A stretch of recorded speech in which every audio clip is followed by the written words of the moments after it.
বিশ্লেষণ করে উপলব্ধি করা। সো আমি প্রথমে ফরচুন গ্রুপকে ধন্যবাদ জানাই যে তারা এই উদ্যোগটি নেওয়ার জন্য। তারা ইতিমধ্যে প্রায় 700 লোকের কর্মসংস্থান সৃষ্টি করেছে এবং মূলত তারা এই মুহূর্তে প্রশিক্ষণ কাজে নিয়োজিত আছে এবং এই প্রশিক্ষণের মাধ্যমে তারা আশা করে যে আরও প্রায় 3000 লোকের কর্মসংস্থান তারা সৃষ্টি করবে এবং এখানে তার প্রতিশ্রুতি অনুযায়ী তার কর্মকাণ্ড আমরা দেখতে পাচ্ছি। সো আমরা নিশ্চিতভাবেই খুশি এবং আপনারা জানেন যে আমরা সরকার মালিকানাধীন যে জুট এবং টেক্সটাইল মিলগুলো আছে এগুলো আস্তে আস্তে আমরা ব্যক্তি খাতে ছেড়ে দেওয়ার জন্য সরকার আগ্রহী এবং এই ধরনের সফল উদ্যোক্তা এবং বিনিয়োগ এর মাধ্যমে এটা সম্ভব হবে, যার বিনিময়ে আমরা আশা করি যে দেশে আবার কর্মসংস্থান সৃষ্টি হবে এবং বাড়বে। পাটকল নিয়ে দীর্ঘমেয়াদী প্ল্যান কি আছে, পরিকল্পনা কি আছে? পাটকলগুলো নিয়ে 26টা পাটকল এবং বিজেএমসি নিয়ে কি পরিকল্পনা? পাটকলের দীর্ঘমেয়াদী পরিকল্পনা এটা ব্যক্তি খাতে ছেড়ে দাও, কারণ এটা সরকারি ব্যবস্থাপনায় আমরা দেখেছি যে দীর্ঘমেয়াদে এটাতে কোনো ফলপ্রসূ হয়নি। পুঞ্জীভূত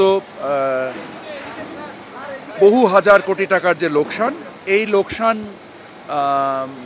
সরকারি ব্যবস্থাপনায় এটা সম্ভব না। ব্যক্তি খাতে আসলে আমরা যেমন এখানে দেখছি যে জুট এবং জুতো একসাথে মিলিয়ে তারা একটা ব্যবসায়িক পরিকল্পনার কাজ করছে এবং যেটা এই ধরনের উদ্ভাবনী কর্মকাণ্ড সরকারি খাতে সম্ভব নয়।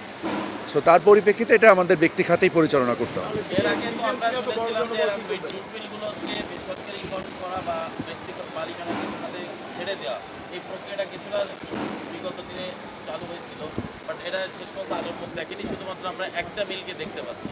তো আপনি একটা কথা বলেছেন যে এই যে নতুন করে ব্যক্তি মালিকানাধীন যারা আসতেছেন তাদেরকে আসলে আগ্রহ সৃষ্টি করতে গেলে আপনাদের এই উদ্যোগটা কি আছে?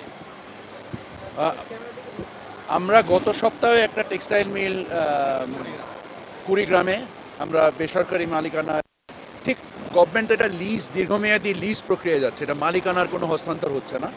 সো মালিকানা সরকারের সাথেই রয়ে যাচ্ছে, শুধু লিজ গ্রহীতা আকারে এখানে বিনিয়োগ করে কর্মসংস্থান সৃষ্টি করবেন এবং ওনারা একটা ব্যবসায়িক কার্যক্রম তৈরি করবেন।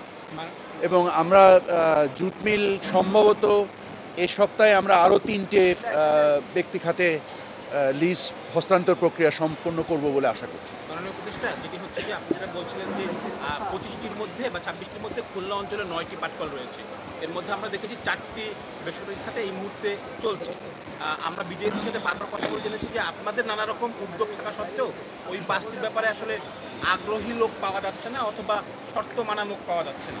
এক্ষেত্রে আসলে আপনাদের এই প্ল্যানগুলোকে আসলে সাকসেস হচ্ছে আপনারা এখানে দেখতে পাচ্ছেন যে এখানে শুধু জুট মিলের বিনিয়োগকারী শুধু জুট মিল নিয়ে চিন্তা করেননি, ওনারা জুট এবং জুতো দুটোকে একসাথে করে কাজ করছেন। সো যেসব আপনারা যদি বাংলাদেশের যে পরিমাণ পাট উৎপন্ন হয় আর বাংলাদেশে যে পরিমাণ জুট মিল আছে, এটার জন্য যে পরিমাণ পাটের দরকার, সমস্ত জুট মিল যদি 100% ক্যাপাসিটিতে চলে তাহলে বাংলাদেশের জুটের ফলন 3 গুণ বাড়াতে হবে। এই মুহূর্তে এই মুহূর্তে বাংলাদেশে প্রায় 12 লক্ষ টন পাট উৎপন্ন হয়। সব মিল যদি পূর্ণ উদ্যমে চলে তাহলে প্রায় 40 লক্ষ টন পাট লাগবে। সারা দুনিয়াতে 25 লক্ষ টন পাট হয়, সারা দুনিয়া, ভারত, বাংলাদেশ, থাইল্যান্ড, চায়না মিলিয়ে এই পাটটা হয়। তো শুধু পাট দিয়ে এই শিল্পগুলো চালানোটা বাস্তব না। এর পরিপ্রেক্ষিতে আমাদেরকে এই ধরনের উদ্ভাবনী উদ্যোগগুলো দরকার আছে এবং আমরা আশা করি যে আমাদের পূর্বে যে শর্তসমূহ ছিল সেখানে শুধু জুট নির্ভর প্রতিষ্ঠানের শর্ত ছিল। তো আমরা শর্তগুলোকে এখন আবার রিভিজিট করছি এবং আমরা নতুন করে শর্তগুলোকে আমরা আরও রিল্যাক্স করছি, যার ফলে বিনিয়োগ এবং উদ্যোগীরাও আগ্রহী হয়।